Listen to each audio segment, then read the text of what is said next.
Good afternoon. It's good to see so many of you here today. Actually, we're taking 3 more, but I think we'll go ahead and get started. We've got a good program. We don't want to abuse your time. I'd like to go ahead and also recognize Commissioner Kathy Hamilton, who is here with us today. And we'd like to welcome Luke Schaff here. Luke is our new Union County representative. Isaac, unfortunately, had to retire from the panel because he had quite a few work commitments. So now you did get your minutes. I'm sure you poured over them. So do you have any changes to the April 3rd minutes or corrections? If not, the minutes are considered approved. At today's meeting, some of you have shared your interest and questions regarding economic development in our area. And in December, we heard from TVA about their integrated resource plan and how they're preparing for continued growth in the valley. And we touched on growth a little bit during last month's discussion on grid modernization. So today we're going to do a follow-up on these topics with a look at how KUB is planning for and supporting economic development and growth in our own community. John Piotrowski, did I say that right? I should have practiced ahead of time. Piotrowski is the Vice President of Customer Support and Development, and I think you all know Mark Walker, who is the Senior Vice President and Chief Financial Officer, and they're going to discuss developments, processes, and challenges. Turn it over to you guys. Sure. Yeah, so talk about growth and development today. I think a good place to start would be the $1.7 billion that was spent on new construction in 2024 in Knox County. I think over $1 billion of that was spent on new residential construction, and that marked like the second year in a row that more than $1 billion was spent on new residential construction. That's a lot of work. That's a lot of development for a town the size of Knoxville. But I think, it's also a reason why, that Knoxville is showing up on lists like this fairly regularly now. And whether we like it or not, I think Knoxville is now seen as a destination. People all over the country view Knoxville as a place that's attractive to live and work in. So that means more people, more jobs, a need for more housing, more businesses, and then more development. So today, I want to talk a little bit about how KUB supports development. I want to talk a little bit about a trend we've seen in residential development over the last 5 to 10 years, and how that trend has presented some challenges for us.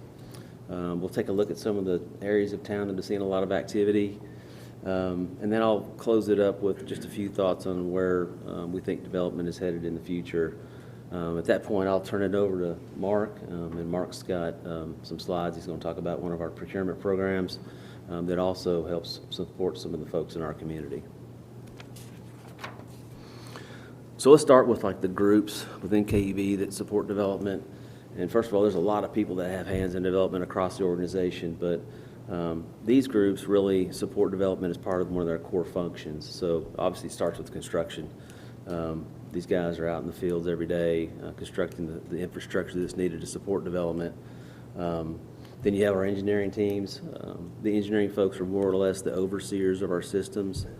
So they're involved in our conversations with developers early on to make sure that design plans are per our standards and specifications, and they want to ensure that we have an adequate capacity in our systems before we commit to a development. We also have a key accounts department. These folks work with our largest customers, about 90 or so of them. They help those customers with their utility needs.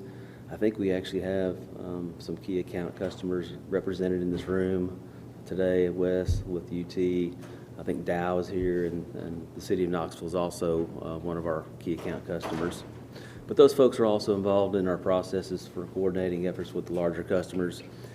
And then there's our new service department, a bit of a unique department, and most of this development work centers around new service. Anyone in our service territory that wants to establish service with us or relocate facilities or upgrade facilities, they're going to work with our new service team.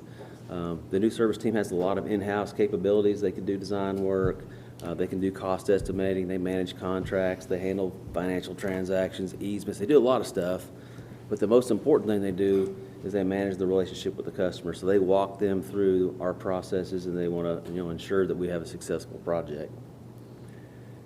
And so to give you just a little bit of context in terms of the volume of work that goes through new service, this chart shows you the number of jobs that run through new service on an annual basis. So, you go back to 2015, 7,000 jobs. This year, we're projecting about 13,000 jobs, so, significant uptick in work, but also, reflective of what's going on in the community. So you said that you're projecting 13,000 jobs? Yeah. Over 1,000 a month. Created jobs? Yes, newly created. These are, so and these jobs could span a variety of things. It could be a residential customer who wants a gas service. It could be a new Walmart. It could be a subdivision of homes. It could be a lot of things. But This is KUB work and not creating jobs in the economy. is Oh, what he's I- referencing. So I'm thinking about KUB creation. Oh, okay. Jobs, and that's 13,000 jobs, is that correct? no, Like this- let me phrase this a different Work way. events. These are like orders, work.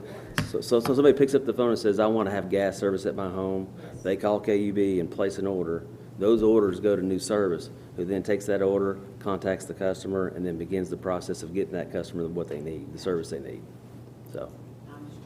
sorry, I probably wasn't clear enough Thank you, there. Mark. So anyway, a lot of work being done right now. So we talked about the who, so let's talk about the how. So first of all, I'll start where I left off. We have a dedicated department for supporting development, and that's unique in the utility industry. I don't know of another utility that has a new service department. So I think it's a pretty big deal. I think it shows our commitment to development. I think it also shows our commitment to making sure that we're responsive, efficient in how we address the needs of the development community. Second thing we do utility design and plans review work. So generally speaking, in new developments, KUB provides the developer with the utility designs for electric and gas utilities. On the other hand, the developer, his engineer will provide KUB with the water wastewater plans. So there's this give and take with plans. So we design and we review, but at the end of the day, we're making sure that those designs meet our standards and specs, and we approve those for construction. We do a lot of utility cost estimating. It's important for developers to understand their infrastructure costs on the front end of a project. So in order to plan and budget accordingly, we provide them with estimates for utility infrastructure. Inspection services. In the development world, developers install a lot of the new utilities that go on the ground, so it's important that we have inspectors in the field, ensuring that those utilities are installed per the design plans, and that they last for decades and decades to come. We assist with easement acquisition. Again, generally speaking, developers are required to acquire easements that are necessary for their development. But, there's times when customers have questions, and since they are KUB easements with KUB utilities, we'll step in and assist in those conversations.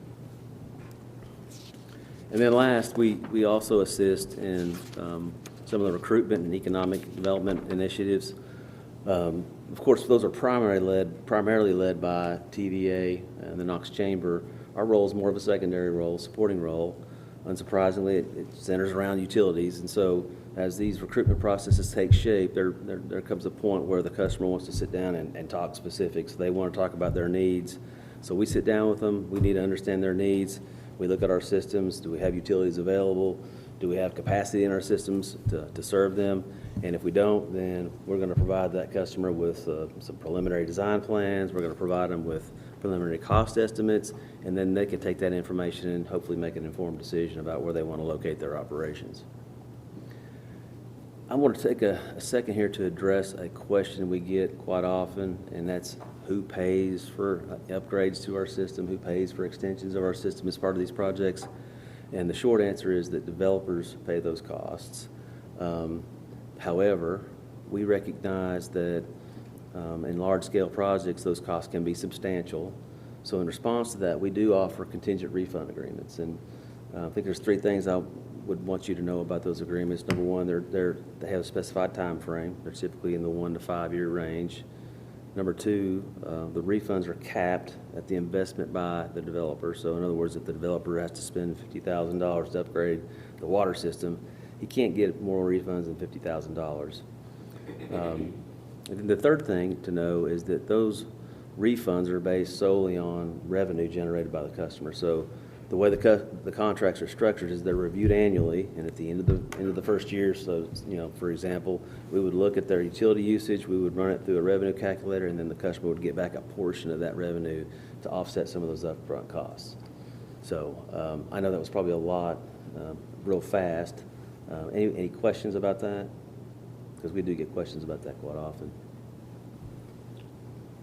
Over a decade ago, we had a bit of a different model for that, where KUB would pay the upfront cost, and then the customers would be, the developers would pay us back if they didn't meet the usage requirements set forth in the agreement. And then they would have forms assurance, surety bonds, things such as that, from time to time we had to call on. It just, once we got into the housing crisis back in 2008, 2009, we had a lot of developers where the houses weren't coming on, customers weren't coming on, and they owed us money and they couldn't pay. So it was really that period of time that began that transition to a model where we don't need to, our ratepayers don't need to be at risk for that. The developer really needs to be the one being at risk. I just have one question about the contingent refund agreement. Why do you have to have that? We don't have to have it. Again, I think it's a recognition that they're adding valuable infrastructure to our systems, infrastructure that will be used. I need to turn that on. Excuse me. Infrastructure that will be used by the customers, and we value that infrastructure. So I think it's just really, in many respects, a goodwill gesture. Mark, anything to add there? No, I think John's right, but when you're looking at potentially larger commercial or industrial customers that are looking to locate in the area, that becomes maybe a decision point for them, that basically they're going to get some or maybe all of their investment back over a period of time. That is sort of an economic incentive for a large one to maybe locate here versus locating somewhere else in the region or in a different state and such. So, yeah. Contingent upon the profitability of the project, correct? Contingent upon the revenues. yes, we have to, they have to use what they said they're going to use, basically in accordance with the contract in order to get the refund. Correct. So it's mutually beneficial to the Yes. customer and to KUB. When you're talking about a contingency plan, that's in case something fails. So, and when you're looking at an agreement with your clients, so we want it to be a win-win, and I'm like, okay, so contingent upon, okay, so that protects it. Yeah. Contingent upon them doing what's said in the agreement and using the utility services. Yes. So is this pretty much a standard policy when you are in a partnership with whoever the industry is? So this is just standard? Yes. The contingent? Yeah, the contingent refund agreements are offered to any developer, honestly. It's not really tied to recruitment or economic development. But to Mark's point, these projects tend to be very large with very large investments.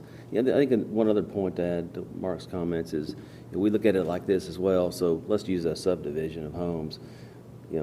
If that developer builds a subdivision full of homes, 250 homes, those homes are going to be here for 70 years. So giving up a little bit of margin on the front end of that project to help as an incentive for us is a good investment, because now we have these homes for 70 years as a revenue stream. Makes sense. So Thank you. no, and so that last point is kind of tying back to both of your points, is that we really structure the contracts the way they're structured to ensure that we're protecting ratepayers' interest and also to ensure we're making sound fiscal decisions. That's really the whole purpose. So shift gears a little bit here and talk about residential development.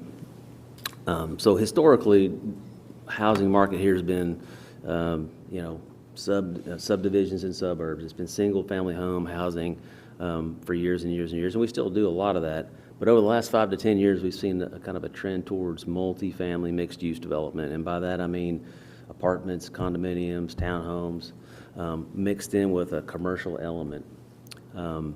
And as a matter of fact, we track these kinds of things, and this year, if the trend continues, might be the first year that we've added more multifamily units to our systems than single-family homes, and that's a pretty significant change in a relatively short period of time. So talk a little bit about why.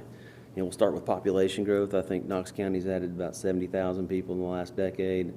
UT's added about 7,000 students in the last decade. And that's a lot of people, a lot of pressure on the housing market. And it's created a situation where you have high demand and low supply, low inventory. I think a balanced housing market's got 4 to 6 months of inventory on hand.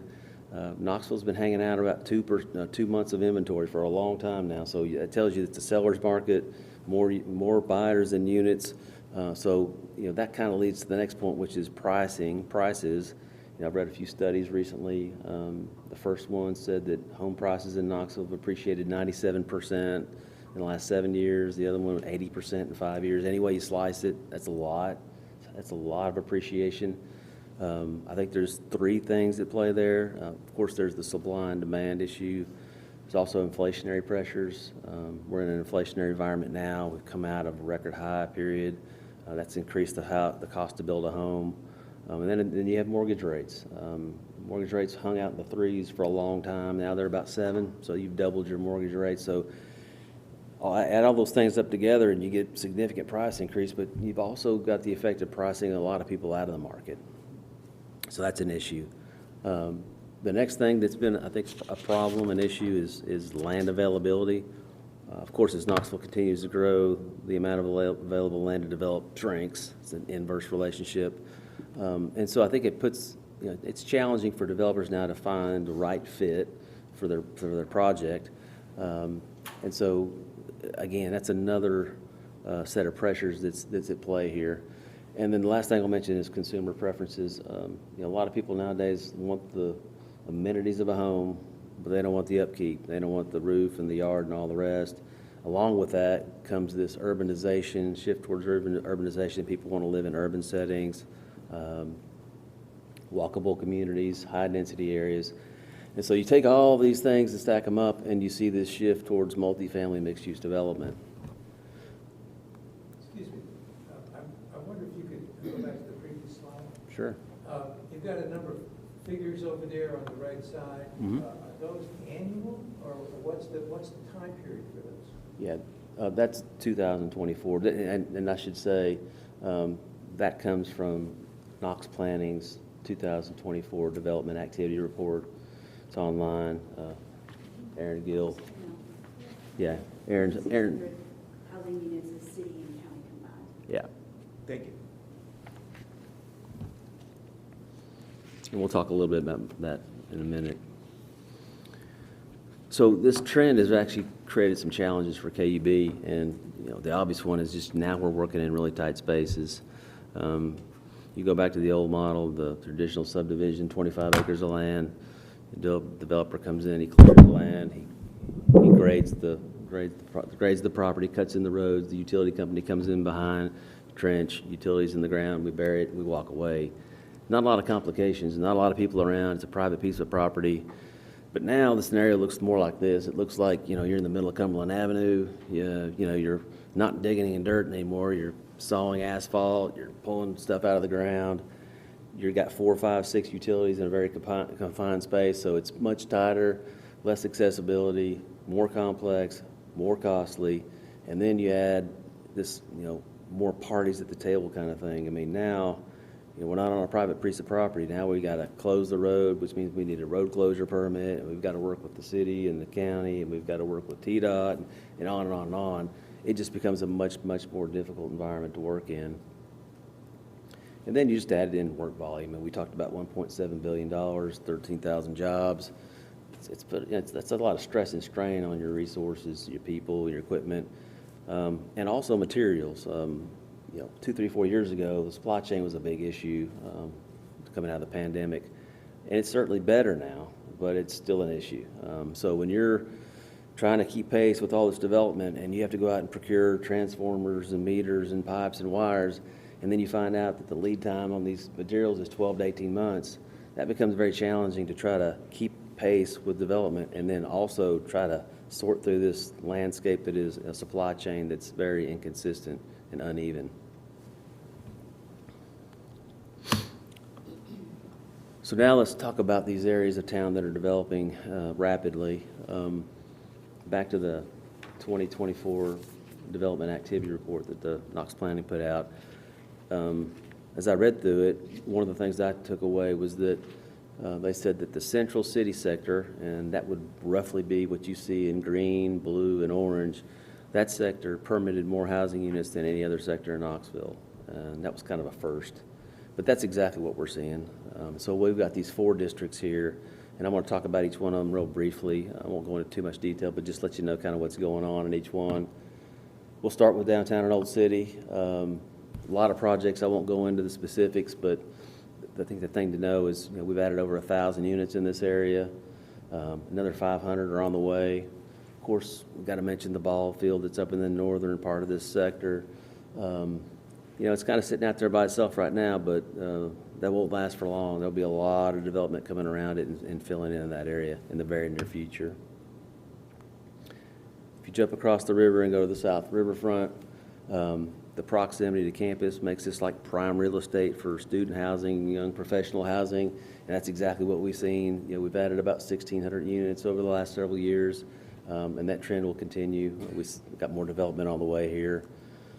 If you jump back across the river to Cumberland Avenue, again, proximity to campus, no surprise here, but a ton of student housing, a lot of mixed-use development. And this is probably the one area of town where I think this trend is most visible visually. This picture here is taken standing outside of McDonald's on Cumberland Avenue, 2015, and then 10 years later, it looks like in a completely different city. And this kind of, I think, captures this trend that we're seeing right now.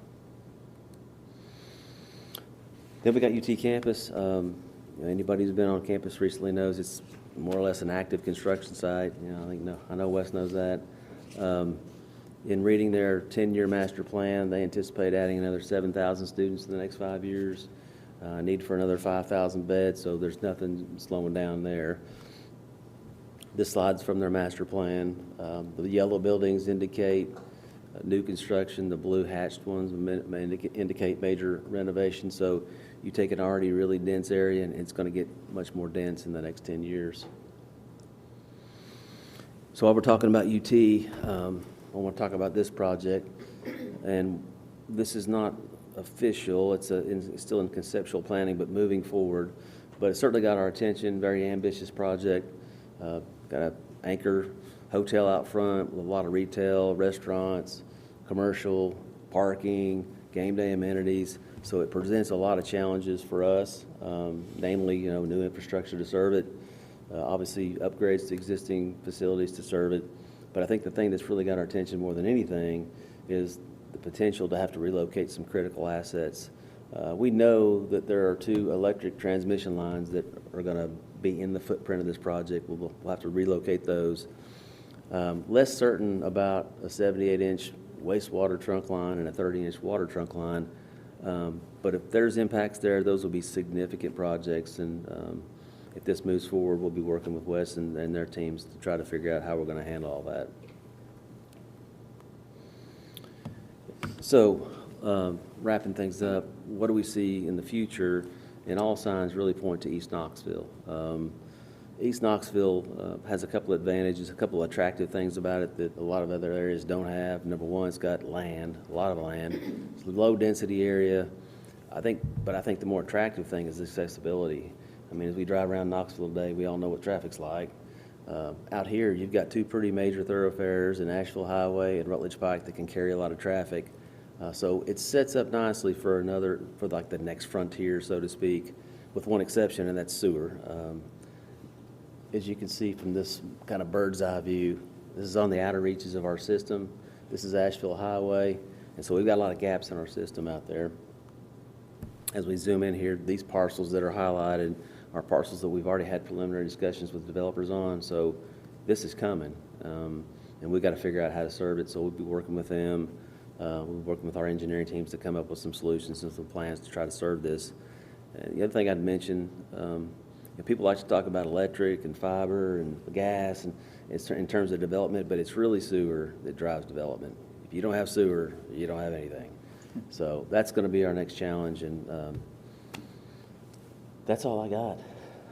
What about south? You've got, because I know that some areas out there that laid a lot of sewer, they incorporate a lot of sewer out further, still Knox County before Seymour. Just, there seems to be a lot of development and land that direction too. Yeah, I mean, when I looked at that development activity report, I think the two sectors that have historic, up until this year, the two sectors were like southwest and northwest. Incorporate some of what you're talking about. Those areas, yeah, again, a lot of land, a lot of availability, but you're hitting on the tricky part is the availability of utilities. When you have more rural areas, it gets spotty. And then it becomes expensive to try to get utilities where you got to go, and you got to, that's where you got to sit down with developers and try to figure out how we're going to do it. But yes, that area is growing as well. There really aren't many areas in Knoxville that aren't growing, to be honest with you. It's everywhere. Can I ask one question about sewer? Sure. Are those gravity mains, the mains that we acquired when we got East Knoxville, Northeast Knoxville Utility District, did those come from there, or are they originally part of KUB system? It's probably a combination, Okay. honestly. We've acquired stuff from Knox Chapman and Northeast Knox and East Knox, Yeah. a variety of people, and we've obviously filled in the gaps between them, so I'm sure there's probably some stuff out there, probably a mixture. And are there some specific challenges that we're going to face when we're trying to develop that and having both those force mains and the gravity mains? Yeah, absolutely. I mean, that's one of the questions we'll have to grapple with here is, do we serve these off of pressure systems or gravity systems? I'll tell you right now, we would prefer gravity systems if we can. But yeah, these are the kinds of questions that we need to grapple with. Well, we move on to the March portion. Do you have any questions about development? I do have one more question. I hear people from time to time talking about, burying utilities. Is it becoming kind of more of a best practice as you do new developments, et cetera? Is that the standard to Yeah. bury utilities as part of that? Yeah, I think the city actually has an ordinance that actually dictates that to some extent. But from our perspective, yeah, we almost, I would say 90% of electric infrastructure is buried on the front end now, subdivisions for sure. We have a few people that still want to do overhead, and overhead is applicable when you're in rural areas and you have to go long distances. It's not really practical from a cost standpoint, but you're absolutely correct. Yeah, we try to underground as much as we possibly can. And we actually incentivize it a little bit on our credits. We give a little bit more credit for a customer that's underground than it is overhead. But that's a standard now as you Yep. I think we only had one developer who still prefers to go overhead, and he was building maybe a lower price point home, and so he was trying to be, it mattered, cost mattered, so he was trying to count every dollar. But he's since come around. The other thing is customers want it, Yeah. from just an aesthetic standpoint. Sure. And about that economic development, KUB's role? Not Mark. Sure. Okay, so I'm going to pivot a little bit. I want to share with you some information about one of our somewhat newer programs that we have to support development for small business that's in our procurement area.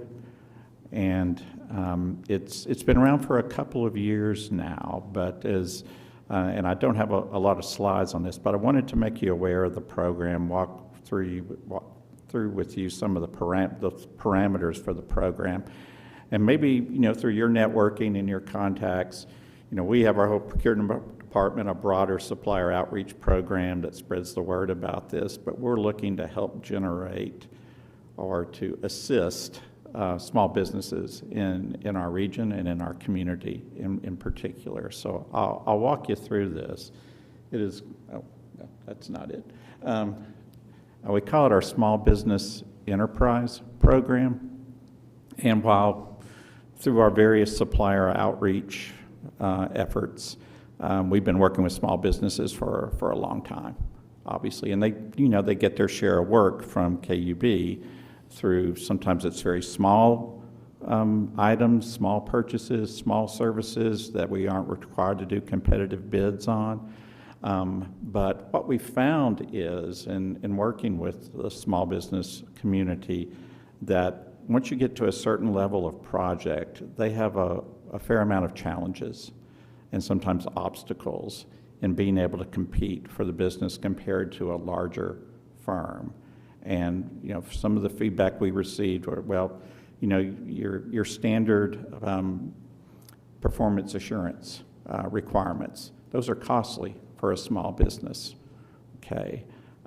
Your insurance requirements, if you're requiring, and it varies depending upon the size, the dollar amount of the project, but even then, that can be, hard, it can be costly for small businesses. So a few years ago, we came up with the idea, let's just create a small business program that, and really one of the key features of that is set-asides. And we researched that with our lawyers and all, and say, yes, you can do that for small business. And so basically carving out projects, services, purchases that are bid exclusively with small businesses. So we headed down that path, and I think we've been, I'll show you some numbers here in just a moment. We've been fairly successful, but first let me describe really the parameters of the program. So if you're going to have a defined program like that, particularly if you're carving things out, and you're a governmental entity and you're going to have set-asides, well, you need to have some reasonable program parameters for that. So what ours are, as far as from a dollar limit, up to, right now it's up to $100,000. The chart says $150,000. That's a recent change we've made that'll go into effect July 1st. So that's designed to broaden the scope a little bit more, broaden the type of work a little bit more that small businesses we can market exclusively to the small businesses, okay? So, can't exceed $150,000. And then there's certain requirements for the small businesses. What is the size? Well, it's 50, you can have 50 employees or less, okay? We had to put some type of definition to this, of course. So 50 employees or less, annual gross revenues of $10 million or less, and then recognizing that even with small businesses, there can be some contracting out, but the primary, whoever gets the bid, has to do at least 51% of the work, okay? So those are some of the key features for that. But then when we talked about like performance bonds and insurance requirements, so we've made some changes there. So if we're bidding out a project exclusively to small businesses, then there is no performance bond required. So we've removed that obstacle. We've lowered, still has to be some type of liability insurance requirements, but we have lowered the threshold for that as well. And then another upcoming change, effective July 1st, is what we call local preference. And that's where we have, Cheryl's smiling about that. We have a factor of basically a 5% local preference on that. So an easy example of how that might work. Let's say we were going to bid out landscaping services, say for this campus, okay? And let's say hypothetically we get 2 bids back, and say one comes from a company in Nashville, based in Nashville, and it's $100,000. And then there's a company in Knoxville that bids for it, and they bid $104,000. The company in Knoxville is going to get the bid, even though they were 4% higher because of that 5% local preference. And if you're wondering, we did vet that also we looked at court cases and through our general counsel, and we are allowed to do that. I think you have to be careful, and it has to be reasonable, and it needs to be defendable. So if we were going to come up with a local preference and say 75% or something outlandish like that, then that would be easily challenged by someone who didn't get the business, and we would lose on that. So it needs to be somewhat reasonable. So why did we do that? Why did we need that? Well, really, when the idea was born about this program, it was, we want to help small businesses. We want to help the local economy. That's a big part of it. And so, but as we were going along, and you can see the numbers for the last 3 years, and I'll focus on the current year, which is right here. We still got a month to go. But we've done, I think, fairly successful in this, in that you can see through 11 months, we've awarded out 23 jobs, 17 different small businesses, and a dollar amount of $741,000. So that's pretty good. But when you peel back the onion and say, okay, where were these businesses located? Many of them are out of state. So what type of jobs are here? IT services, computer software falls into this category as far as what's actually been awarded. So a lot of it is IT related. You have general contractors, you have HVAC maintenance, you have things such as that as well. But when we look down the list of those, say, 17 firms, we found 4 of those are in Knoxville, and the rest are outside of our service territory. So, as we talked about it, it's like, well, that really, it's great to support small business wherever it might be located, but I would rather support small business in our service territory, Knoxville and outlying areas, than a small business in New York or a small business in California or in Houston, Texas. I would, I'm running your numbers in my head. I would ask the question, in those companies that bid it, you said most of them from out of state. The side piece to that for me is, how are you putting that out, the bid out, for folks to know about it, and the scopes of work that you're putting out, because your demographics may not support what you're putting out for work, so you got a gap there.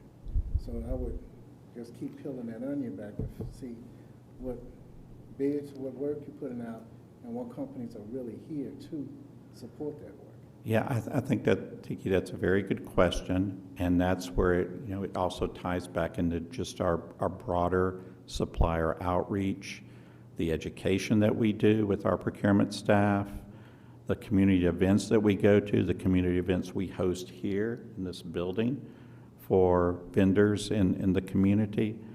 But I think another big thing is, and as far as trying to make this more of a local thing, which I think is a good thing.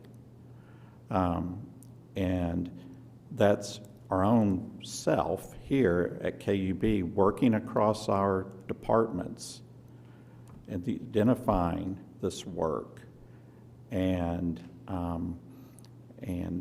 thinking in terms of, can this be done, by a small business? Does this fit into the category of the type of work? For instance, when I look down through all of the jobs that have been awarded, I don't see landscaping in that. And you think that could be a prime example of something, a service that is bid out, that there's plenty of local flavor for that. And so I think that's an example. So part of it is, education among our own workforce, and project managers and supervisors and managers across the company to make them aware of this. So I think we need to be more active internally in that space to help make this thing grow. So. That was the next question I had too. What were your marketing strategies to make sure that the people in the local area are aware of the opportunities? How do you go about getting that word out? Do you want to? John used to be directly over procurement, so if you want to. Yeah, we host a lot of meetings. We do, we host them in this room right here. So do they know about it? Oh, yeah, I mean, we employ a contractor, Keisha Thompson, she helps us, she's an outreach in the community. But yeah, that's really what we do probably most with these programs, is it is about outreach. It's about reaching out to the community, we schedule meetings, we send out invitations, we follow up. It is about education. I would also add, follow up on Mr. Dixon, you know, we raised the limit too, to also to attract more business. I mean, $100,000 nowadays, you know, think about it, doesn't buy a lot. So raising that cap helps out a little bit too.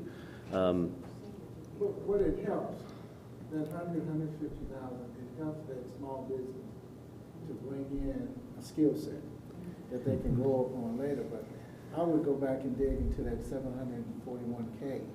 What scopes of work is in that number? Because if you are marketing the local and that company doesn't exist here, Right. you're going to always have that gap.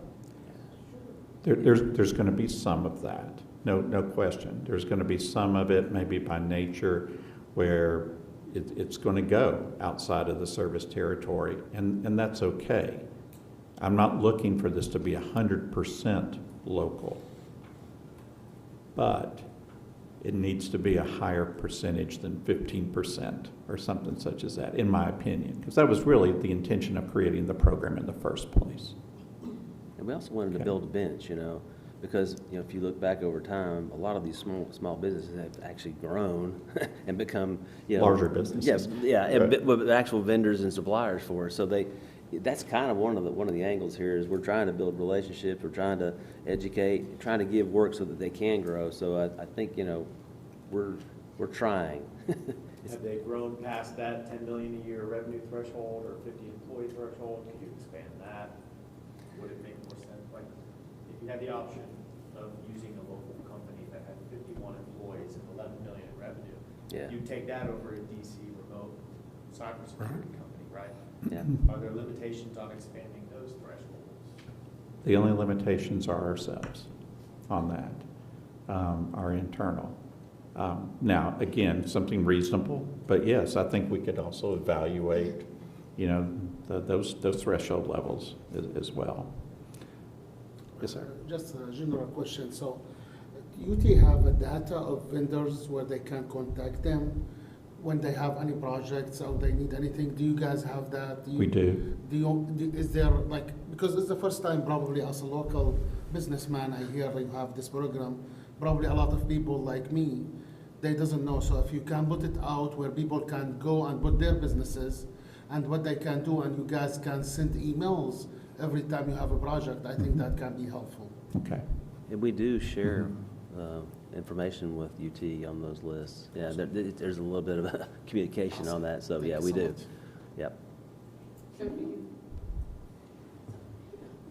you all share just a little bit about the network that I'm with the city, so I'm a little bit familiar. You all have a procurement network where you all work with the city and the county and UT, and you have like a group, and you all go in together on events and share lists and make referrals. I know that our DBE department often makes referrals to you and vice versa. Can you just talk a little bit about kind of community-wide, the effort in that regard?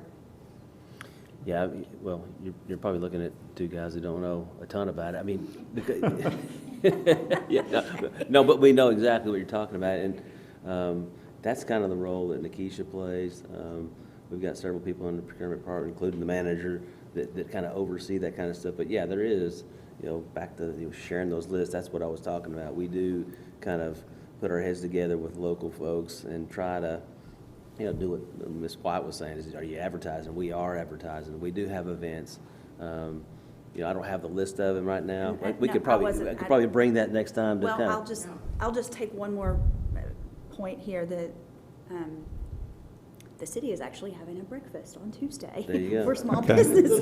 Good. As a matter of fact, if anybody is a small business owner and they would like to have an invitation, just see me afterwards. I'm happy to make sure that you get an invitation to that. But there is a lot of opportunity in the procurement space where there is a lot of collaboration, in particular amongst our government and institutional partners here locally. But every time I go to an event as a city employee, maybe not every time, a lot of times when I go to events, I still find people are like, oh, all I have to do is register to be a vendor with the city, and then I automatically get notifications in my procurement area. Oh, how easy is that? I'll go register today. It's really like a 15-minute process to register. And then you automatically receive the notifications that fall into the category, of what your business is. You're not going to you would not receive a construction project bid, right? Because that's Right. not what your Not business applicable. is. And so I'm assuming that's a sort of similar process that you all have as It well. would be a great idea to invite them and speak at one of these breakfasts. Small businesses breakfast. I've never been in one, but everybody loves it, so maybe just if somebody will come and speak we- at we it, it are would be a there, I great think. opportunity for everyone. Yeah, we go to those breakfasts, I think, regularly, so, yeah. I think they generally have a presence at that event, yeah. And you're hitting on, I think, probably the biggest emphasis on the program we have here at KUB, not speaking for Mark, but education is really the big thing. I mean, what you find a lot is the smaller businesses don't have the resources. Bigger businesses have people who just go out and look for bids all day long. They don't Right. have the resources, so it's really about bringing them to the table, educating them on our processes, follow through, follow up. A lot of times, small businesses will lose a bid because they didn't fill out the bid tabs right. So, there's just stuff like that we work a lot on behind the scenes, so. Do you have a forecast of meaning, we want to put out these bids this year, the next 3 years, 4 years, 5 years? As a small business person, that would help quite a bit instead of just keep chasing the rabbit. That I can look at that sheet and see that forecast, and now I'm tracking it instead of just all over the place We do. looking for stuff. We have a a newsletter we put out, we do that, but that's what those events that we have, that's what it's for. We bring people in, then there's a presentation, and we talk about, this quarter, here's the bids, here's what we got out there. And we try to tailor those meetings for certain segments of work. So we'll do, construction work one time, and then we'll do IT work one time. And so we try to kind of target audiences with those meetings, but that's exactly what we try to do. We could probably do it better, but that's what we try to do. It is hard to know, and you've got like 3 weeks to submit a bid and you just found out about it. Knowing it's coming is super helpful, I think is what your point is, yeah. Yeah, because those newsletters, they'll list out all the projects that are upcoming, yes. So how connected, my question was, how connected is the Knoxville Chamber with these events that you are doing for people to secure the bids? I know that you guys work hand in hand with them, but what's the impact that the chamber has on getting the type of results that you want from small businesses? Yeah, good question. I don't know. Yeah, I don't know the The answer. Chamber of Commerce knows about everything that's going on, and you're the right person to ask. So for small businesses that do not know about the opportunities, how do you address them and how do you market to that segment of people to know what KUB is doing? Because it was stated earlier that you guys work with KUB. Yeah, well, we do it just like they do it through there. Like the business breakfast, we probably put that on all our social channels. We put it in a couple of newsletters. Nikisha sits on our board of directors. So I think one of the questions too that you mentioned, like about IT, if they're putting IT contracts out here and you don't have small businesses bidding on those IT contracts, that's an opportunity. So how do we, knowing that that's the future, right? That there's gonna be a lot more contracts, how do we develop? And that's what Nikisha, we talked to us a lot about and refer folks to those resources. And I know that that's what Nikisha's doing, is out pounding the pavement and referring people to those kinds of resources, which would be TSBDC and things of that nature to get them ready to go. So how are you all purposefully, intentionally partnering with KUB to make sure that you all both have the information to get out to your networks? That's my question. How is the chambers working with KUB to make sure that your marketing strategies are universal and that you're getting it out to your population and they're getting out to their population? How do you do that? They just say, And hey, how will are you you? do this? You see Yeah, what I'm yeah, asking? I mean, we just talk Aaron will call me, Jamie Davis with KUB sits on our board, Nikisha sits on our board. So it's just that kind of creative collisions all the time. I mean, I think that's why they're in the place that they are. So we have those collisions all the time. So it's formal, but it's also informal. Oh, I understand. Yeah. Okay. Any other questions? Or maybe you're not finished yet, Mark. Well, I was going to say, I think we've had, even though that's not the subject of conversation today, but for going back, I guess about 20 years now, we've had I talked about our supplier outreach program. Small business is a component of that. Minority and women-owned business enterprises are also a component of that. And I guess truth be told, that is really where, now small business fits into that as well, of course. That's really where a lot of our primary focus has been. But now we're adding sort of another component, or have added another component to that, which also feeds into the MBE, WBE programs on that. I don't have numbers for you here today, but those are above $30 million, close to $40 million in awards for minority and women-owned business enterprises. But that's a much more mature program than just focusing purely on the small business. So I think we'll continue our efforts, and you all have had some good suggestions today. I still think, internally there's more work that we can do across departments at KUB to identify, yes, we think this project is a good one. And like you were saying, in looking at the small business community as well, but even if it's not here local, but still to advantage small business. And I think as far as this number here, as far as bids that we send out, that number, we can get that up. And if you get that up, you're going to get the local up too, I believe. I'm sorry, I've sat on the DBE for the city for several years, and we run into the same. Small businesses want to grow. That's what they want to do. They want to build a relationship and win one of these procurements, win another one, win a larger one. That's what they want to do. And if a small business feel that this $50,000, $20,000 procurement is not going to get them there, they're not going to touch it. They're going to go on about their business and say that didn't work, and they're going to go someplace else. So to also have a piece in here, and I'm not saying that you don't, to help build relationships, because as small business, Tim Johnson may not have that skill set in his company. But if you build a relationship with Tim Johnson, he knows Barbara Johnson, 2 stores down, that this procurement is going to come out.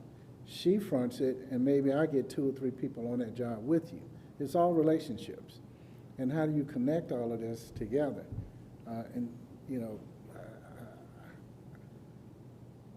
I take numbers apart. That's what I do.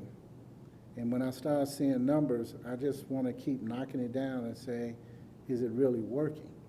Because what I don't see, and this is not on you, Mark, what's in that 741K, what types of jobs, What's the forecast for your next procurements? And is it really gonna do what you're trying to do with it? That's my question. And I haven't gotten an answer on that yet. But to have a program and say this is an incentive for us to get there, I commend you Yes. for that. I really do, because small businesses, they don't have the capacity as a large business. Right there. And if a large business also wins larger contracts, is there an incentive for your larger contractors to pull a piece out and say, here, we're gonna do this? To And now build it's your an capacity. incentive for me as a large business to help grow that demographic locally that you're trying to get into as well. So there's a lot of good moving parts here that people have tried it and done it, and it keeps getting tweaked. So I commend you. Keep tweaking it. And you know, just an added to what Tiki was saying, we are the advisory board. So of course, we're going to be advocates for the people that we represent in the community, and just ask the questions just to make sure that they're being addressed. And it's nothing personal against anybody, but coming from a small nonprofit, in order to serve the people, you gotta build capacity. And people always say, this is the big line in nonprofits, and they say, well, how are you gonna sustain this grant? And you know what the word should really be on our thing? Beg, B-E-G, fundraising. That's how we sustain. We look at the charity of others to make us sustainable to do the work. But when you're looking at businesses, building capacity is truly a statement that can be an objective that can be obtained if there are structures in place that will allow people to, like Tiki said, partner up with larger companies to make sure, even if there's a component that says you gotta have subs, you know, when you write that grant out or that proposal or whatever, that announcement, that you will get this contingent upon that you have 20% of your work done by subs that are small businesses, to incorporate them in that spot where they're actually being trained and building capacity at the same time. So there is a number that I don't have here today. But it's probably a rather significant number if we were to tally, you know, outside, because I'm just talking about this specific program. There's numbers that are much larger if we were saying, well, let's look at all the work that was actually done by small businesses. And that, I don't recall the number, but it's less than $1 million, but it's Second tier number. second tier, it's $500,000 or $600,000 on that.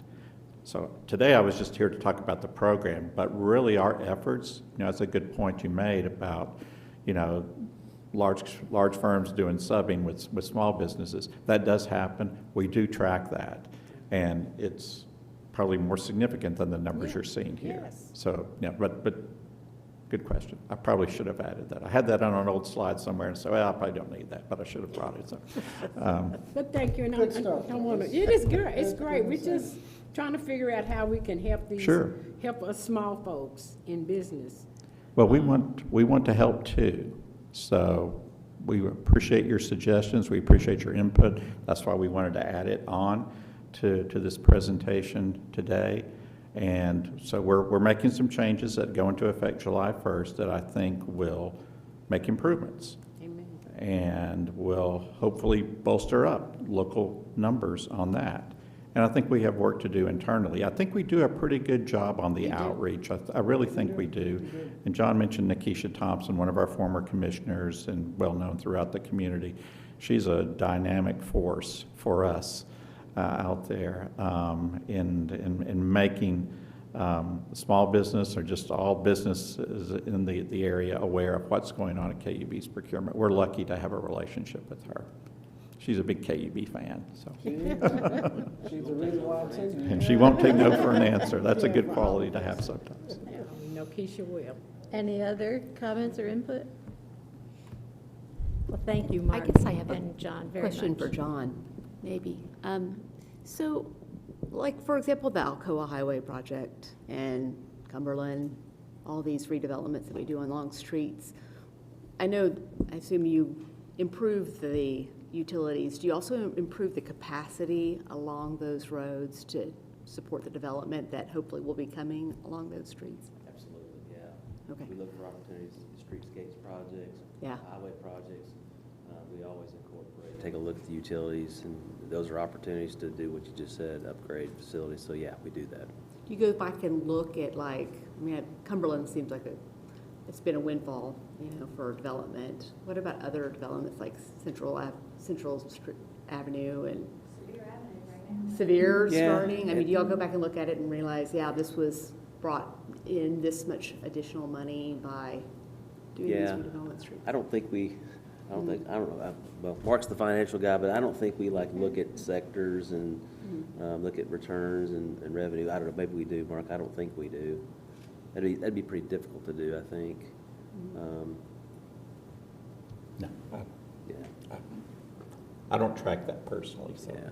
but, it's a good suggestion. but I'll say this, streetscapes, I mean, again, this kind of ties into this urbanization, this trend we're seeing. Streetscape projects are, the city, it's just part of it. I mean, that's what it is. And so it's more of a kind of a 10,000-foot level kind of way of thinking. And so it's, it's not just what does it look like, it's, it's utilities, it's streetscape, it's walkability, it's parking, it's all of these things are now, I mean, I think we're doing a better job planning overall. I mean, we're in the middle of that, and we partner with, all the government agencies and developers and everybody else to try to get win-wins when we can. Well, it's funny because a lot of residents, I don't think, realize when improvements are made that it's not just for safety. And then there's a lot of pushback, unfortunately, along those areas when they see the development that's happening Yeah. and how that's going to affect them in their area. But that's the money. The dollar is what drives it. Yeah. So, yeah. Revenue's the lifeblood. Yeah. Amy? Yeah, I know we were talking about growth and everything, and there's this perception, and since I have such knowledgeable, esteemed people here, I do want to caution that our growth is really not growing the people we want here.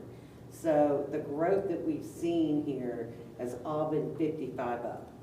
So our growth between the people, what we call the growth demographic, 25 to 55, that's really going to fill jobs, it's going to eat at your restaurant, it's going to do all the buy houses, do all those things, fill jobs.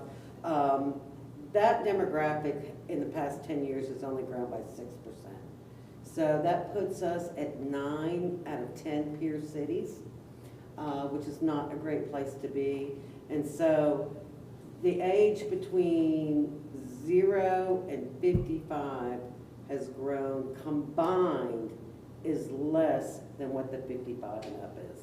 So that's part of what you're seeing this price increase, because they come from, at that age, you've got a lot of equity in your house, you can afford a better house, you can afford a $600,000 condo downtown, right? If you just sold a $600,000 house in Texas, because they're downsizing and that's what they want. So we want more growth, but we want it in that young professional demographic. So a lot of this growth in the central city is very, very good for that, we hope. So and that's even with the UT growth counted in there. It's still that 55 and plus is who we're getting here. So it's not really helping us economically like we need it to. Right. That's a good point. Interesting. Depressing. Any other comments or questions? I don't want to miss anybody this time. I will say from a financial perspective that KUB growth is good, Yeah, no matter what their age is. obviously. Yeah, we can't check their IDs coming in. CFO right there. I have to throw in some CFO comments. Bringing in additional margin is a good thing for all of our customers. Right, and if we can land a large industrial, commercial customer, our largest electric customer is $3 million a year in electric margin alone. That's a big deal, and that helps that helps keep rates down for everybody over the long term, so. Very well spoken from the chief. I thought you might appreciate You had to that. get that in there. But really, I Wes? really do appreciate all your comments. And Were you going to say something, Wes? I was just wondering about potential growth or future growth. You know, from what are the projections that y'all are seeing? Yeah, I mean, we're reactive. How about that? We're not projectors. I mean, you know, we've been at it long enough to know that, you know, the development community is the ones who are, you know, planning and thinking and, you know, what the next things are. We're just trying to keep up and serve. And so I don't know that I certainly don't have numbers. When we budget, you know, we typically kind of look at, it's kind of more art than science. You know, we look at the last 3 years, and then we talk to people. We look at trend lines. We see, you know, what's in the pipeline, you know, project-wise. So we do that kind of stuff, but it's not like a formalized, you know, here's what we project. It's difficult to do. Yeah. I guess I'm thinking like what is in the pipeline? Is it similar to what it has been the last couple of years? It's what we just talked about. It's just multifamily, mixed use. You know, it was like this: single family homes and multifamily here. And I mean, it was doing this, and then like all of a sudden it's done this. And so it's really shifted fast. And you know, I think Amy's appreciative of that. But I think that is kind of the trend. I think the stadium's going to accelerate it. It's kind of like an anchor tenant sitting out there. You're going to see a lot of stuff fill in. So I do think that's the trend, right, from our perspective. And I think the other next frontier will be East Knox County with the recruitment of Green Heck taking that whole Midway Business Park. They're going to start out with 400 jobs. In 10 years, they'll be at about 2,000. So I think we'll see a lot there. And there's a lot of substandard housing that Amy, is what is replaced what's out their there. main product? They HVAC. make fans, any kind of commercial fan, HVAC equipment, in restaurants, probably full of it, hospitals, any place that you have to move around air, that's what they make. so they'll have some large utility loads as well. So again, a good thing. And that park sat empty for a long time. Water. And another thing we really didn't touch upon, but as far as, and I think more about the larger customer type of growth is, you know, just the utility services we provide. That's always a determinant. It varies of maybe how big a determinant it is, but how cost effective are your rates? Because for some of these larger customers, you know, utility usage is a big part of their annual budget. So we have to take that into consideration as well. And, you know, the quality of our service, because I think you all have heard of Fresenius Medical Care, the dialysis. They have a large plant that came to Knoxville. One of the main factors they cited when they located here in Knoxville was KUB's water quality. That was a huge deal for them and the services that they provide as well. So, you know, it touches so many different components and angles of the company, but having durable, resilient, reliable services, whether that's electric power or water service, is a big deal in helping to spur investment and growth in our area too. Anybody else? Very good. Well, I think you had some great comments and questions. You know, a lot of times we do plan programs where KUB needs some very specific input on a specific topic, but sometimes they like to do programs like this where you're getting information you might not normally have that you can share with the people that you represent. So I want to thank John and Mark very much for your presentation. Our next, and if you have other comments, you know, you can always contact Taylor at taylor.crosby@kub.org. Our next meeting, we're getting ready for our summer break. It's Thursday, October 2nd at 3 p.m. We're tentatively thinking about a program that would take place in one of KUB's facilities, but you'll have more details about that as we move forward. Since we are going to be on such a long break, it's going to be a while before we meet again. It's great to see so many of you here today, and hope there'll be as many of you here in October, and hope that all of you have a great summer. Thank you.